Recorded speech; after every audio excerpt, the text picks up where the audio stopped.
Hi, my name's Eric. I'll be reading you selections from today's New Bedford Standard Times. Today's date is Thursday, November 14th of 2024. We'll start, as we always do, with the weather. Across the south coast today, partly sunny, high of 49. Expected this afternoon, 29 the low. Bundle up. And if you're taking out your dogs or cats or letting your pets out, make sure they got a little coat on. It's getting chilly. On Friday, tomorrow, turning cloudy and breezy. It's been breezy all week, actually. It'll continue through the weekend. High of 55, low of 38. The good news is it warms up quite a bit over Saturday, Sunday, and Monday. Partly sunny and windy, high of 60, low of 38 in the overnight. On Sunday, mostly sunny, breezy, and nice, high of 61, low of 42 in the overnight. And on Monday, there's a chance of a shower or two, but again, a high of 60 and a low of 41. So some very nice weather this weekend, very chilly in the overnight, but pretty temperate during the day. Sunrise at 6:32 a.m., sunset 4:24 p.m., moonrise 3:24 p.m., and moonset 4:53 a.m. And from the front page of the Standard Times of November 14th, the court says, no proof zoo elephants were mistreated, by Frank Mulligan of the Standard Times in New Bedford. A federal judge has held that Buttonwood Park Zoo's elephant, Ruth, received consistent and high-quality veterinary care while dismissing a lawsuit against the city, according to a press release. U.S. District Court Chief Judge F. Dennis Saylor IV wrote in his decision that the plaintiff, Joyce Rowley, failed to present any evidence that the zoo failed to properly care for its two Asian elephants, Emily and Ruth. Plaintiff also contended that one of the elephants, Ruth, was suffering from certain physical and other issues as a result of the conditions at the zoo, Saylor wrote in his October 31st decision. She did not, however, offer any expert veterinary or other evidence as to either the existence of these conditions or their cause. Rowley alleged in her lawsuit that based on radiographs she claimed to have viewed, Ruth had lost two of her toe bones in her left foot due to neglect. Saylor ruled that Rowley failed to prove that Ruth lost any bones in her toes and added that Rowley is neither a veterinarian nor a radiologist and therefore is not qualified to interpret radiographs of an elephant's foot. Rowley also alleged that Ruth has sores on her body due to conditions at the zoo, to which Saylor ruled that the plaintiff offered no evidence, expert or otherwise, to support that the sores were caused by a failure to deliver proper care and conditions, according to the release. Finally, Rowley alleged that Ruth is experiencing a condition called learned helplessness, in which she stays frozen in a spot for hours at a time, even when she would prefer to be moving. Rowley testified that she has stood for up to 5 hours in and around the zoo and have observed Ruth standing still, perfectly still, for up to 3 hours. According to the release, after 3 days of testimony from veterinarians who currently and previously have examined Emily and Ruth, and an independent expert from Ohio State University's College of Veterinary Medicine, Saylor wrote that even though Rowley states that there's no other explanation for Ruth just standing there, she hasn't proved that Ruth is suffering from a particular mental health condition. The court noted Rowley's behavior in the courtroom, finding that she became increasingly agitated and disputatious during cross-examinations on the third day, according to the release. She then emailed a court employee on the morning of the fourth day to say she wouldn't be attending that day, and followed with a motion for recusal of Judge Saylor, which was denied. When the court ordered Rowley to show cause in writing as to why the case should not be dismissed with prejudice, she responded with another motion for recusal, which was also denied, according to the release. The court subsequently determined that Rowley had rested her case. The city's attorney filed a request for a direct verdict, which is when a judge can make a verdict before the trial's over due to a lack of evidence. The judge gave Rowley 2 weeks to file an opposition to the direct verdict request. Saylor wrote in his recent decision that Rowley didn't file an opposition, either by the deadline or at any point after, according to the release. In ruling for the city, Saylor wrote that the city has neither harmed nor harassed the elephants within the meaning of federal law. As to the plaintiff's allegation that Ruth received either poor care or no care at all for her foot, the court finds the opposite to be the case. This wasn't the first time Rowley had sued the city, alleging mistreatment of Buttonwood Park Zoo's elephants, according to the release. Her first lawsuit, which was filed in September of 2017, claimed the city was neglecting Emily and Ruth in violation of the Endangered Species Act by failing to provide sufficient shelter, space, social opportunities, veterinary care, and nutrition. In his 2019 decision in favor of the city, U.S. District Court Judge William G. Young found, quote, that the city has supported its zoo with an adequate budget.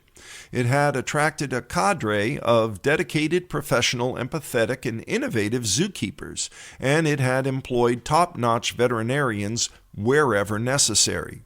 Rowley's recent lawsuit was filed 2 years later in 2021. Asked for comment, Rowley stated in an email, "The case is on appeal at the Court of Appeals for the First Circuit. I've also filed a motion for a stay and for an injunction to prevent the city from euthanizing Ruth and or transferring Emily out of reach of the court." She added, "The city arbitrarily put Ruth in hospice and didn't have the courtesy to give me prior notice. Requests for documentation have gone unanswered, and I find the situation highly suspect." The court's ruling vindicates the zoo's hard-working and skillful employees who have maintained their professionalism in the face of these specious lawsuits, Mayor John Mitchell said. The city's grateful for the care they provide the zoo's inhabitants. The Buttonwood Park Zoo announced in late October that Ruth, who's now 66, had entered hospice care. Zoo staff and veterinarians decided to focus on end-of-life care based on her age-related health issues and discussions with outside elephant veterinarians and large animal specialists. She's one of the oldest elephants in professional care. According to court documents, Ruth was delivered into the city's care when she was approximately 28 years old, after being rescued by the Animal Rescue League of Boston and seized by the United States Department of the Interior.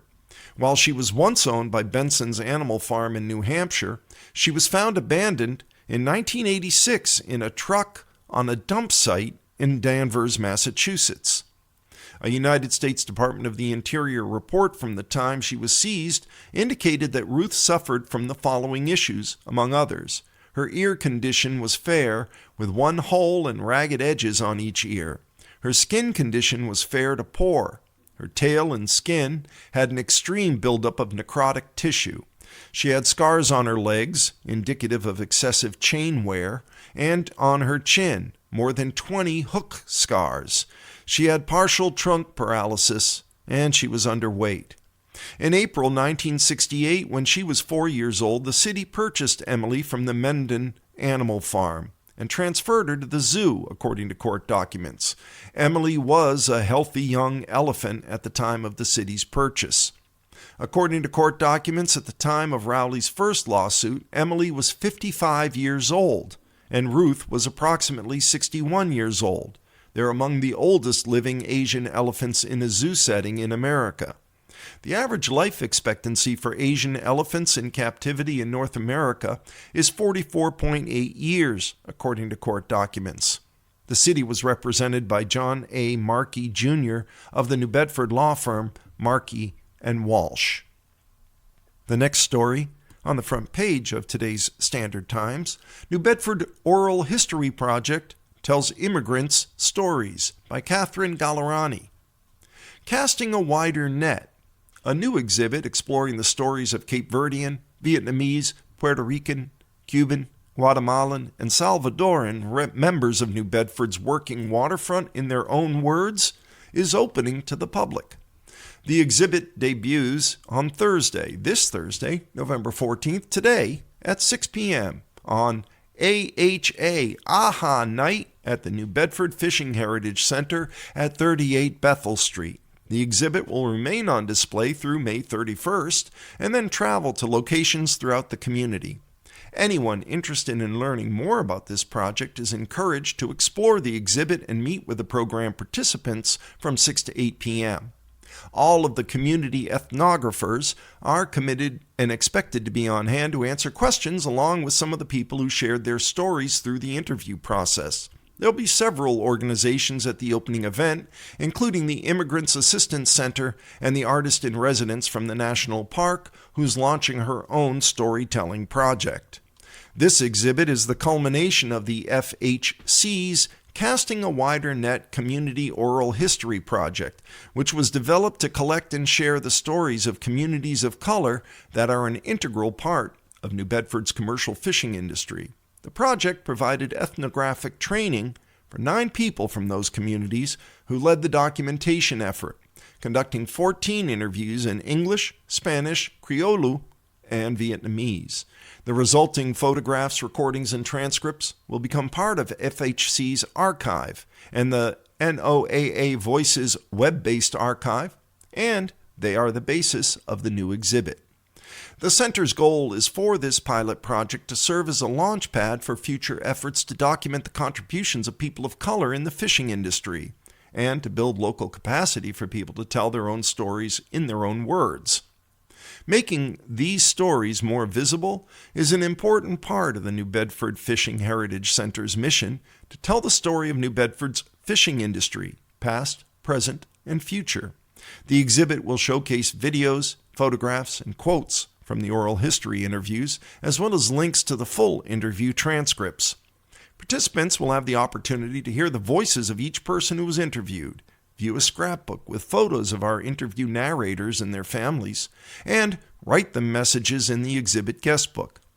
The exhibit opening will feature refreshments and music today representing the many cultures highlighted in the exhibit, as well as opportunities to learn about other storytelling and community documentation efforts, and organizations working to support recent immigrants to New Bedford. Project staff will present this project as a model for community-based ethnography and exploring issues of positionality, authenticity, and inclusion at the National Humanities Conference in Providence at 3:20 p.m. on November 16th, this coming Saturday. The theme of this year's conference is Making Waves, Navigating Currents of Change. Casting a Wider Net is funded in part by a Wicked Cool Places grant from New Bedford Creative, a grant from the National Oceanographic and Atmospheric Administration, NOAA, and an Expanding Massachusetts Stories grant. There is one obituary in today's New Bedford Standard Times. We're about midway through our reading, and that's when we move to a different kind of local news, the obituaries and death notices that are listed. It's of Joseph Herbert Silverstein of Dartmouth, a veteran, who at the age of 97 passed on November 13th. Joe was born March 7th, 1927, in New Bedford, oldest son of the late Harry and Anna Silverstein. Joseph led a life that was marked by dedication, service, and deep family ties. Joseph's journey began at Betsy B. Winslow Elementary, followed by the Clark School, and it culminated in graduating from Mass Maritime Academy. His education laid the foundation for his distinguished career as a commander in the U.S. Navy, where he served with honor and distinction. Mr. Silverstein, thank you for your service. After his military service, Joe became president of Silverstein's clothing store. That was a century-old family business in New Bedford. Under his leadership, the store flourished and was a beloved institution known for its commitment to community and exceptional service. His Jewish faith and dedication to his family and community were profound and guided him through life. Joe was a man of considerable character, described by many as big-hearted, generous, and a shrewd businessman. He was a mentor to many and a friend to all, revered as a family man and a community legend. His legacy is not just in his professional accomplishments, but in the wisdom he imparted and the many lives that he touched. Joseph was preceded in death by his wife, Jean Harriet née Goodwin Silverstein, and his son, David Silverstein, and his brother, Bernard. He is survived by many who will miss him dearly. Services will be held at Tifereth Israel Congregation, 145 Brownell Avenue in New Bedford at 11 a.m. on Friday, November 15th, that's tomorrow, followed by interment in Plainville Cemetery, 1400 Old Plainville Road, New Bedford. A luncheon will follow at 1 p.m. at the Wamsuta Club, 427 County Street in New Bedford. Shiva will be held on Saturday from 5 p.m. to 7 p.m. at 130 Clarendon Street in Dartmouth. In lieu of flowers, any donations in Joseph's memory may be made to the Harry and Anna Silverstein Fund through Tifereth, Israel.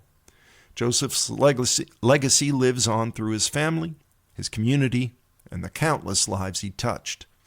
Arrangements are in the care of Sugarman Sinai Memorial Chapel of Providence. And trying to keep it local as much as we can, we will move to sports because guess what? It's tournament time and playoff time for most high school teams. Old Rochester Volleyball proves it belongs among top teams by Lori Los Lee of the Standard Times in Stoughton. Pride overshadowed disappointment for the Old Rochester girls volleyball team in the moments following a 3-2 loss to defending Division III state champion Weston on Tuesday night in the state semifinals at Stoughton High School. The number 4 Bulldogs battled back after losing the first and third sets to force a fifth and deciding set. They came up just short of the upset, losing 15-12 to a team that had beaten them 3-0 earlier this season and eliminated them from the playoffs a year ago. Obviously, I wish we came out with a win, but I couldn't be more proud of our team, said Old Rochester senior libero Caroline Brolio. We put it all out there. Last year, they ended our season. This season, we got destroyed by them, so we had something to prove. We knew we could play with them, so we wanted to prove that we deserved to be in the Final Four. They're a great team, but we are too. We showed that we could battle with them and play with anybody. Old Rochester head coach Jimmy Oliveira was beaming with pride after the game. This is one of the few times I'm smiling after a loss because I'm really proud of our team, he said.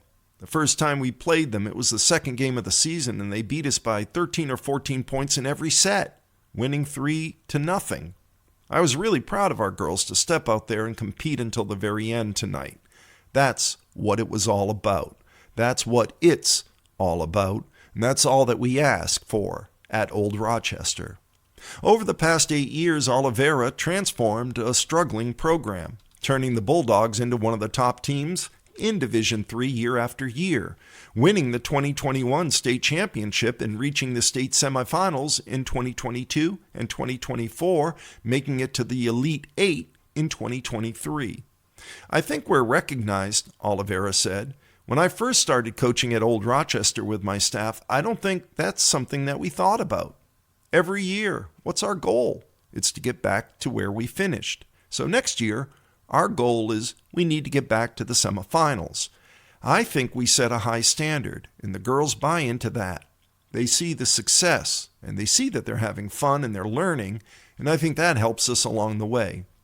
Senior setter Aubrey Letourneau, who started as a freshman on the state title team, has been instrumental in Old Rochester's continued success over the last 4 years.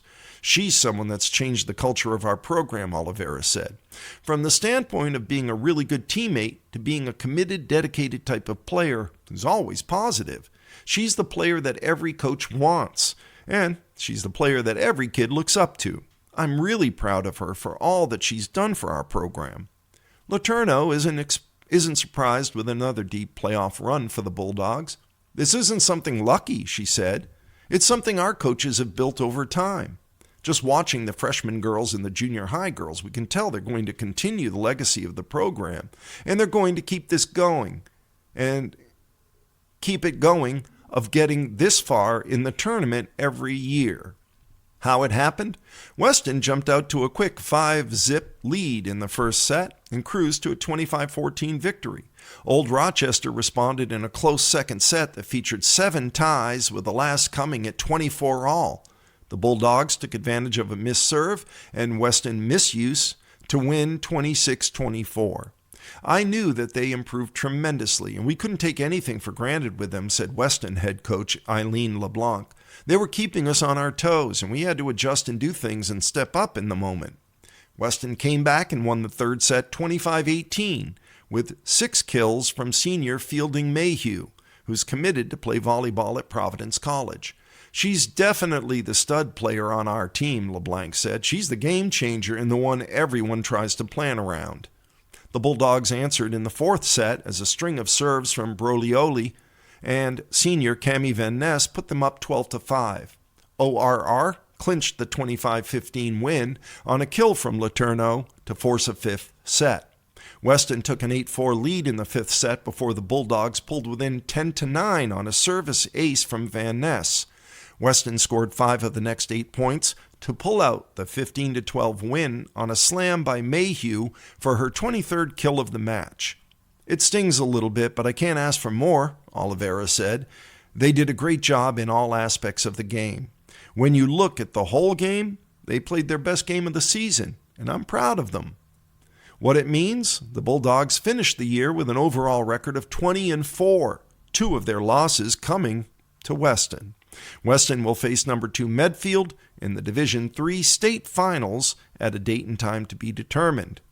The statistics: in her final high school game, Letourneau dished out 40 assists. Sophomore Molly Franco led the offense with 17 kills and added 7 digs, while freshman Erin Root chipped in with 13 kills. Van Ness contributed 6 kills, 8 digs, and 3 aces, while Broglioli led the defense with 17 digs. Apologies, Ms. Broglioli. Junior Kate Rodericks added 10 digs, senior Jocelyn Perez had 3 kills, and junior Carly Mello added 2 aces. And in our final story, Biden and Trump meet over White House transition, by Joey Garrison and Swapna Venugopal Ramaswamy. President Joe Biden congratulated President-elect Donald Trump on Wednesday as the two began a highly anticipated meeting at the White House 1 week after Trump's election victory. The two leaders sat side by side before a roaring fire in the Oval Office, a peaceful scene that belied tensions between them. "Well, Mr. President-elect and former President Donald," Biden said as he shook Trump's hand, "congratulations. And I'm looking forward to having, like we said, a smooth transition, doing everything we can to make sure you're accommodated and get what you need." Biden said they'll have a chance to discuss some of these matters in their meeting. Trump thanked Biden for a smooth transition. It's the president-elect's first trip to the White House since his first term ended in January of 2021. "Politics is tough, and it's, in many cases, not a nice world. But it is a nice world today, and I appreciate it very much," Trump said. "A transition that's so smooth. It will be as smooth as it can get. And I very much appreciate that, Joe." Reporters were escorted out of the Oval Office after less than 1 minute as Biden and Trump began their meeting. Jill Biden gives Melania Trump a letter. It was a sharp contrast to the criticism the two men have hurled at each other for years. Their respective teams hold vastly different positions on policies from climate change to Russia to trade.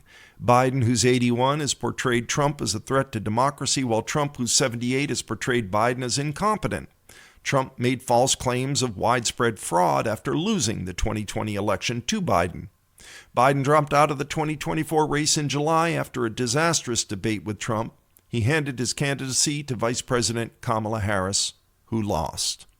And with that, we've come to the end of our reading of New Bedford's Standard Times for today, Thursday, November 14th of 2024. This is your reader, Eric, saying be well, be safe, look after each other. Remember our veterans, especially those we've lost recently. Bye for now.